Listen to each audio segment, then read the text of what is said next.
Hi guys, welcome back to the new video. In this video, I'm going to show you how you can add new paid Shopify orders to Google with Zapier. So let's get started. First of all, go on the Zapier store. Once you're in here, you have to search for the Shopify.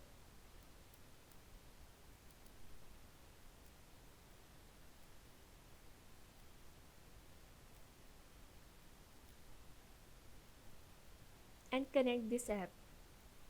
Now you have to scroll down and create new Google Sheets rows.